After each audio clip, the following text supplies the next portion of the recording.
Triangulation is one of the many manipulation tactics a narcissist has, and sadly, they love to use it. It's disturbing behavior and it results in negative energy instead of harmony. It can be very hard to recognize, as a narcissist can be very subtle in how they use triangulation, or a victim could be very involved in the triangulation game. Sometimes, a victim doesn't notice their mind is negatively impacted and that they have become more involved in negative energy. It could become a negative vicious circle of gossiping, comparing, and feeling envious. It might isolate you from your support system and make you more dependent on the narcissist.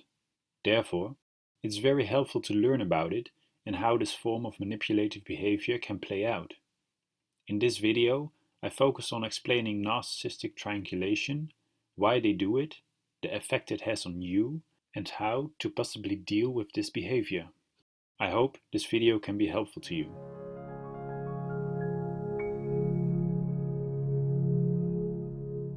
In general, my aim is to focus on the manipulative or narcissistic behavior a person shows, instead of trying to put the label narcissist on someone.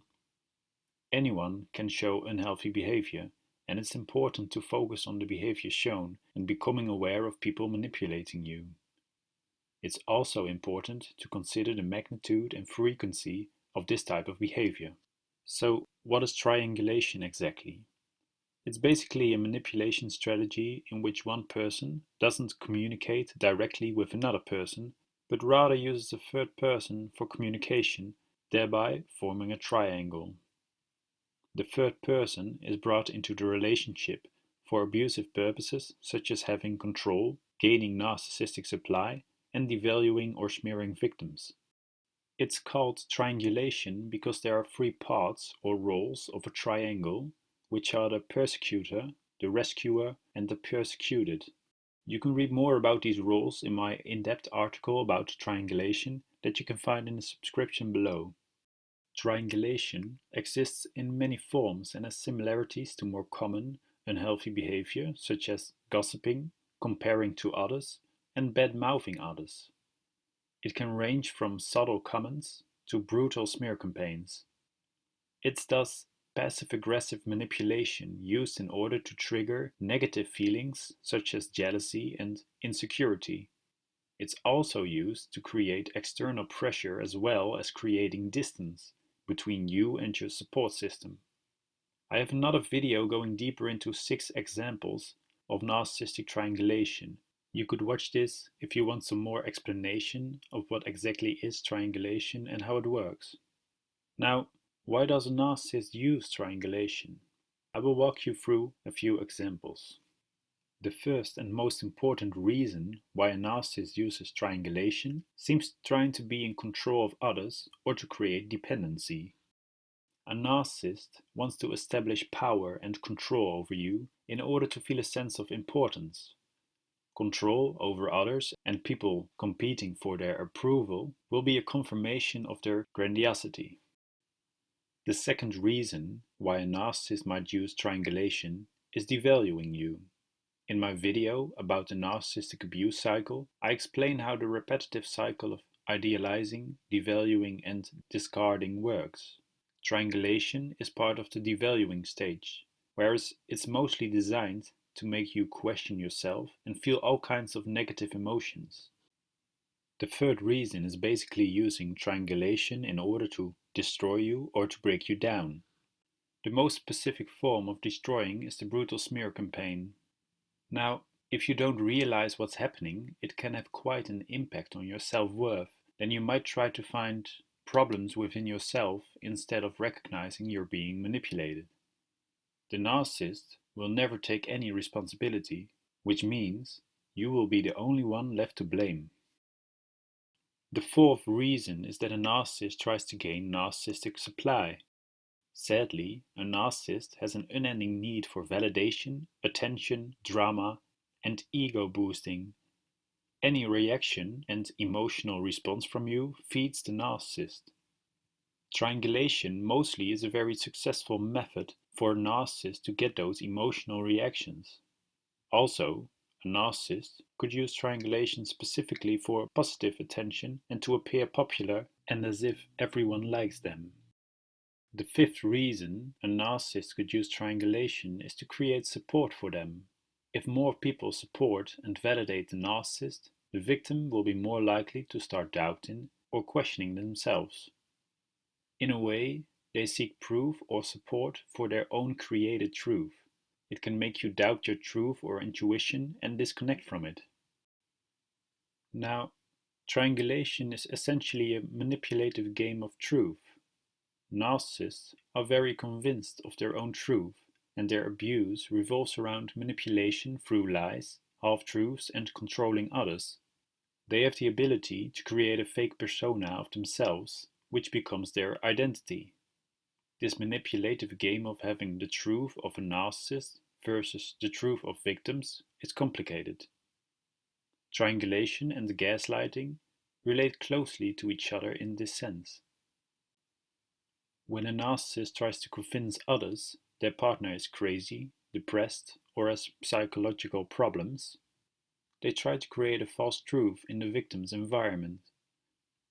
The narcissist could play the role of a worried and caring partner, and family and friends might feel they have no reason to doubt them. It could fully isolate the victim, and the narcissist could take control. This setup is very brutal and heartbreaking.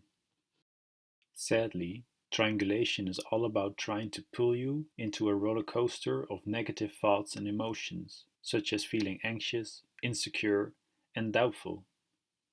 It revolves around comparing to others, competition, conditional love, and is about a narcissist's world of ego and appearance.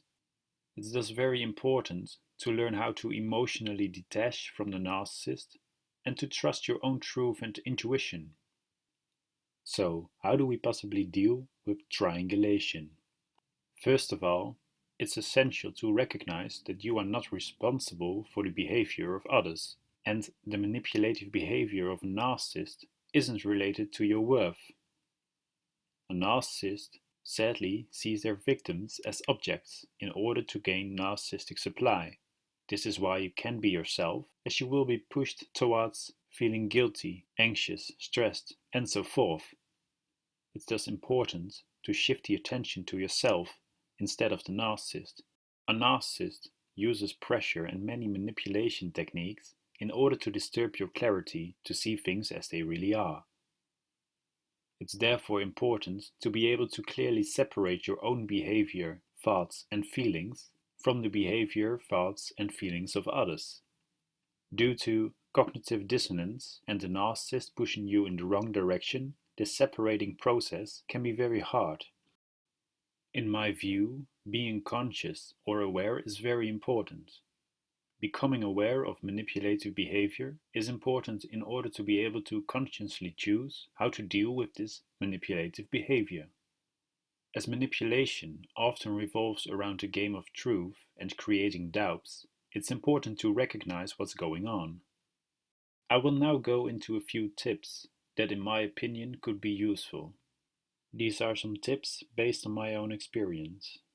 The first is a very true saying, which is, what you say about other people says most about you. Do you notice someone mostly talking badly about others or sharing how others say bad things about you? This is being involved in negative energy. How someone speaks tells you something about their perception of others. It will reveal much about their personality. If a person is judgmental, feels entitled, and has a feeling of superiority, it naturally follows that this person doesn't speak well of most other people. I like to look at it from the perspective of energy. If a person has good, positive, and calm energy, they will talk kindly about others and feel no need to gossip or create tension. If a person has more disturbed and chaotic energy, they are more likely to badmouth, talk about, and judge others. Therefore, it can be useful to think about whether a person leaves you with more positive and calm energy after interacting with them, or you became more anxious, tense, or negative. Does this person stimulate your positive thoughts about others, or do you end up in your negative thoughts, insecurity, and fears?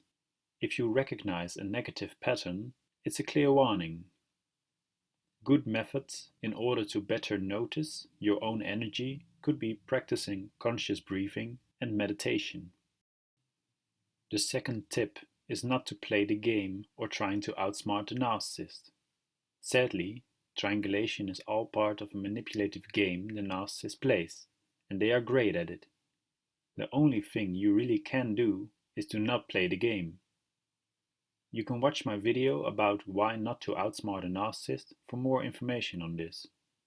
The third tip is to think about ego and stimulating your independent mind by practicing gratitude.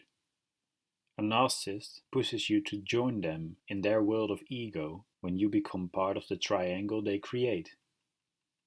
There will be no consciousness of the here and now. If you are being triangulated, it means you are mostly being triggered. You care about what happens and it hurts. I believe we can all find the power within to emotionally detach, heal, and develop ourselves. Clearly, this isn't as easy as it sounds. The fourth tip is to temporarily use the Grey Rock method or non-emotional responses. If you are unsure about why a partner says something that triggers you, you could try to use a non-emotional response in order to observe their response to you and learn about their intention. Being curious about the intention of certain behavior can help you to become less involved in things such as gossip and jealousy. If you decide to not add emotional fuel to the fire, it will become very clear whether someone needs this thrill or emotional drama. You simply leave their behavior with them. The last tip is to keep working on self-worth and your energy. Sadly, a narcissist will try to push your self-worth in the wrong direction. We don't need to compete with others or compare to others to prove our worth. Rather, compare to yourself and learn to know yourself. What are your beliefs and how do you talk to yourself? Is this with kindness and compassion? It's very useful to start asking quality questions to yourself. If you ask yourself better questions, your mind will come up with better answers. What is your belief about what a relationship should be and what is a healthy relationship? To conclude, I'd like to emphasize that it's all about taking small steps in the right direction. Know that you are enough and that it takes time to heal and grow.